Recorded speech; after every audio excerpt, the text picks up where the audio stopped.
தன் வாழ்வாதாரத்திற்காக ஆறுகளில் மணல் எடுக்கும் மாட்டு வண்டி தொழிலாளர்கள் மீது, மிகப்பெரிய டிப்பர் லாரிகளில் மணலை கொள்ளையடிப்பவர்கள் மீது போடப்படுகின்ற வழக்கு மாட்டு வண்டி தொழிலாளர் மீதும் போடப்படுவதாக விவசாயிகள் பாதுகாப்பு சங்க அமைப்பாளர் பாலசிங்கம் குற்றச்சாட்டு.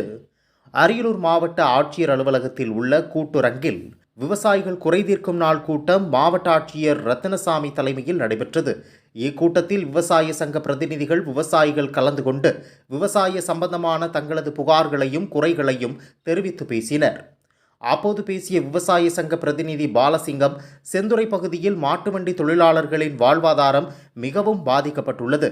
மாட்டு வண்டிக்கான மணல் குவாரி திறக்கப்படும் என்ற எதிர்பார்ப்பில் மாட்டு வண்டி தொழிலாளர்கள் தங்கள் மாடுகளை விற்காமலும் அதனை பராமரிக்க முடியாமல் தவித்து வருகின்றனர்.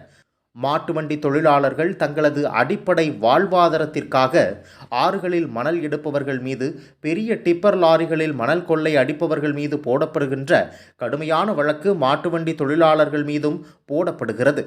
இதனால் அவர்கள் தங்களது வாழ்வாதாரத்தை நடத்த முடியாமல் உள்ளனர்.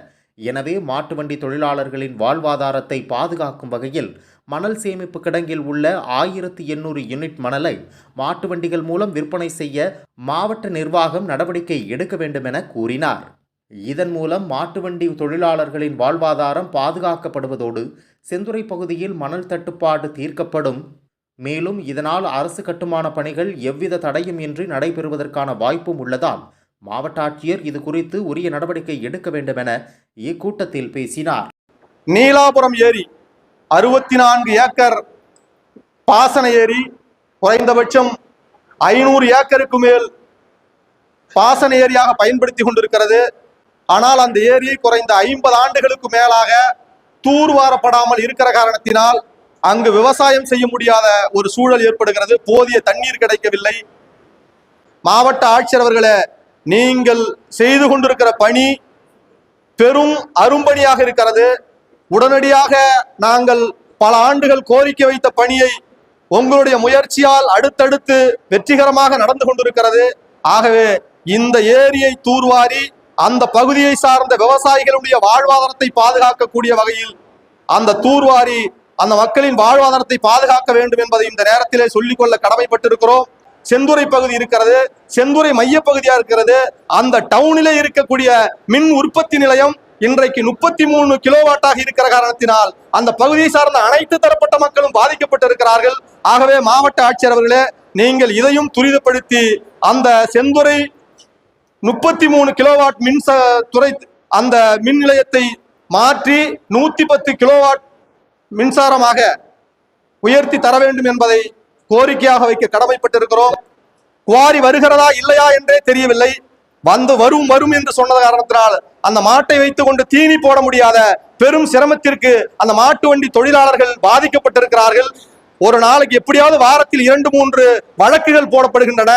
தீனி வாங்குவதற்காக ஏதாவது ஒரு ஆற்றிலே மணல் போனால் கூட உடனடியாக அந்த வழக்கு பெரிய டிப்பர் லாரிகளில் கொள்ளையடிக்கக்கூடியவர்களுக்கு பயன்படுத்தக்கூடிய அதே பிரிவை மாட்டு வண்டி தொழிலாளர்களுக்கும் பயன்படுத்தக்கூடிய நிலைமை இருக்கிறது. ஆகவே குவாரி இல்லை என்று சொன்னால் அத்துணை மாட்டு வண்டியும் மாட்டை விற்றுவிட்டு வேறு வேலைக்கு சென்று விடுவார்கள். நாளைக்கு குவாரி வரும், இந்த மாதம் குவாரி வரும், அடுத்த மாதம் குவாரி வரும் என்று எண்ணி அந்த மாட்டை விற்க முடியாத ஒரு சூழலுக்கு தள்ளப்படுகின்ற காரணத்தினால் பெரும் சிரமத்திற்கு ஆளாகி கொண்டிருக்கிறார்கள்.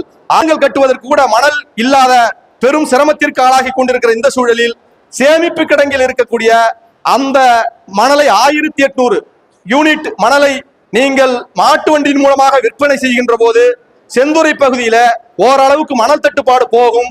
அரசு கட்டங்களை கட்டுவதற்கு ஒரு செயல்பாடாக இருக்கும். ஆகவே மாவட்ட ஆட்சியர் அவர்களே, அங்க 1800க்கும் மேற்பட்ட யூனிட்டுகள் மணல் சேமிப்பு கிடங்கில் இருக்கிறது. அதை மாட்டு வண்டியின் மூலமாக ஏழை எளிய மக்களுக்கு, அதிலும் அரசு கட்டிடங்கள் கட்டுவதற்கு உதவி புரிமாறு உங்களை மாண்போடு கேட்டுக்கொள்கிறோம்.